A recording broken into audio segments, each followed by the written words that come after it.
Good evening, everybody. Welcome to the Grumpy Guy Show. I'm Derek McAllister, and you'll notice I'm all by myself tonight. It's because Ryan's working, and the way things worked out last night, we didn't have time to record, so it'll happen. So I want to start off with apologizing for not mentioning that we would not be recording last week. I completely forgot that it was a holiday. At least here in the U.S. it's a holiday. Juneteenth. And for anybody who does not know what that is, and why it is actually a pretty significant date, June 19th, it was 2 years, and I can't even remember how many months after the Civil War ended, was when the last enslaved person in Texas found out that they were actually free. So it is pretty significant. It also should point out to people now who, they rely on their cell phones and email and text messages and all that other crap. It should point out how lucky we are now, because that time that it took for them to do that wasn't necessarily intentional. It had a lot to do with just the way that news traveled back then. The fastest way to do it was via telegram. There weren't any phones of any kind. It was telegram, which also meant that you had to have somebody available to, record, for a better word, the message. And it wasn't necessarily fast, and not every town, especially when you're talking about an area that's not, that at the time wasn't very heavily populated, with Texas. Not every town had a telegram, a telegram service. So there were times that they had to, it might be 2 or 3 towns over. Well, then it has to travel via mail or messenger. And they didn't have cars that could do, 100 miles an hour. They didn't have cars. The fastest way to deliver things was via horse, messenger, which a horse can travel, I think it's like 20 to 25 miles an hour for a maximum of, I think it's, I had read this once, but it's really not that long. That's why the Pony Express was actually a system where it was a handoff, and it was something like every 30 miles or so. So they could travel about an hour, and then they had to hand off to somebody else who was waiting. So their horse could go for an hour. Well, when you're talking about Texas back then, again, it wasn't heavily populated. So, it could take a couple of days to get something across the state. So at any rate, that's what last week was about. It was Juneteenth. The intent is for us to record next week, because next week is July 3rd, not July 4th. So we should have an episode next week, but we shall see what happens. A lot of it's going to depend on, whether I get topics and, whether things come up. But at any rate, so I got 2 topics. One of them is really kind of quick. It's a political one. And no, it's not directly about our favorite politician, Mr. Trump. So I say not directly because he's involved. So this was a couple of weeks ago. He visited the Capitol, the Capitol building, and there was, I just had to laugh. There was, somebody interviewing the senators and whatnot. And Marjorie Taylor Greene she was all giddy. Oh, Trump remembered me. He noticed me. He knows who I am. Oh, and all I could think was, oh my God, are you in high school? Like, you gotta be kidding me. What the hell is that all about? And she was just like really, really giddy. And that's all I could think of is a little teenage girl. So I was just like, okay, whatever. But, and that's that's not how somebody should react. I get it that meeting the president is, it's something special. I mean, all right, granted, he's not the president, he's the former president. It can be something special. However, when you are so vocal about being such a moron like she is, obviously he's going to remember you. Especially since she was going on the attack for something and he told her, you're going too far, back off. There's a little thing there, dummy. But at any rate. So, yeah, that was about it for that one. Like I said, quick topic. Just Trump had something to do with it, but it wasn't anything negative about him, And I know that we tend to be quite negative towards him, but at the same time, I mean, he brings a lot of it on himself. So anything I can do that, kind of spins things around, I guess. I don't know.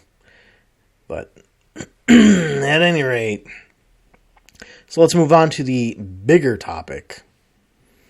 So I wear glasses for close vision, though, and it's only been a few years, so I'm not really used to them. And it's been a couple of years since I got new ones, so we went in to get some new glasses. And I'm not gonna name the company, but they've got an owl for the logo, or not their logo, for their mascot on all the commercials. So I'm pretty sure you kind of know who it is. But at any rate, so the last time when I got the glasses that I'm wearing right now, they gave them to me. I told them what I needed. I need, as far as the focal distance. I don't read books, which means I don't need something where I can focus on closer than 12 inches. I don't care about that. What I care about is like 12 to 24 inches. That is the range that I need. So I had told them what I needed. I said, I need to be able to look at my laptop. Oh yeah, okay. So then I got the glasses.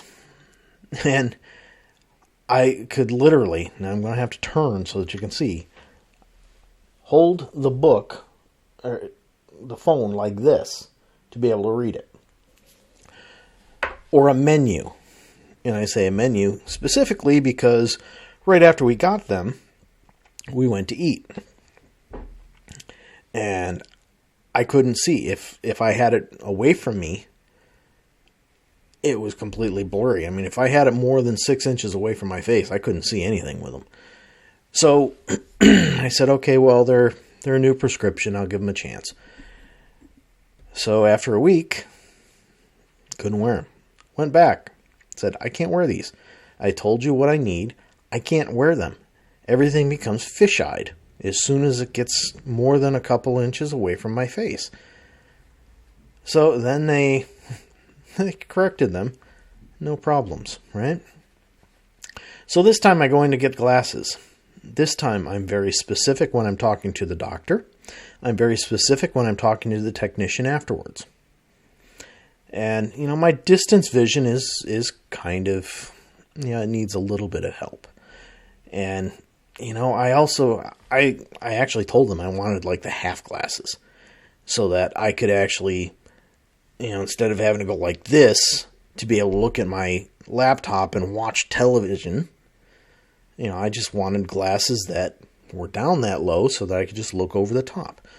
Well, they said, well, you kind of need bifocals. So I said, okay, I can do that. So, we ordered them. Again, very specific about what I needed. So now, we finally got them, and I'm not wearing them. And there's a reason for it. Because I can barely see distance with these things. I got two pairs, right? One pair I got a lined bifocal, and I did that intentionally because I'd never had bifocals, so I wanted to be able to, go between a lined bifocal and progressive, because they say progressives are sometimes difficult to get used to. Okay, so lined bifocal, can see distance pretty good. Can see things 6 to 12 inches. Perfect. Nothing else. Which means they're worthless. Right? I mean, the idea was that I was going to start wearing these things for driving, because there are times going down the road that I have a hard time focusing on speed limit signs. Black and white, so it's not a contrast thing. It's just I had a hard time focusing on the words. So I put on the progressives, and I can't see anything with them. Everything is just so messed up. So if I'm holding my phone, if I have it close where I'm looking through, the lower part, it's distorted. If I move my head just slightly, when I say slightly, I mean just what I was doing right there. Suddenly, the phone is no longer a rectangle. The phone is some kind of trapezoid. Either that, or it looks like it's curved. Like the screen is curved. So I went back. And they insisted, oh, you just have to get used to them. No. I explained to them very clearly that it wasn't a matter of getting used to them. Things are distorted. Oh, well, you got to do this and this for a week. Okay. So doing that before now didn't help, huh? You have to give it some time. You got to do it this way. Okay. So I've been doing that. And, lo and behold, it's been almost a week. And it still doesn't work. So now I'm going to have to make a third trip back to them. Now I've made it very clear throughout this show that we are not anywhere heavily populated. You're not going to find some kind of, optical store. It's a 20-mile drive. So now I'm going to have to go down. This is going to be my fourth trip down there. Because you had one where we went and got the exam and ordered the glasses. Then we went and picked them up. Then we went back down so that, I could try and get them to give me new ones with things corrected.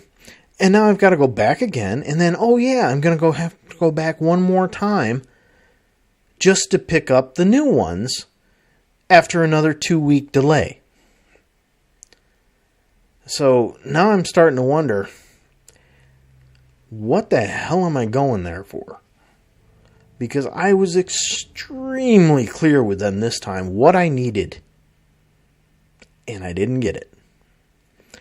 And the worst part in the world is they sent me, they sent me a survey, and I was not nice in the survey.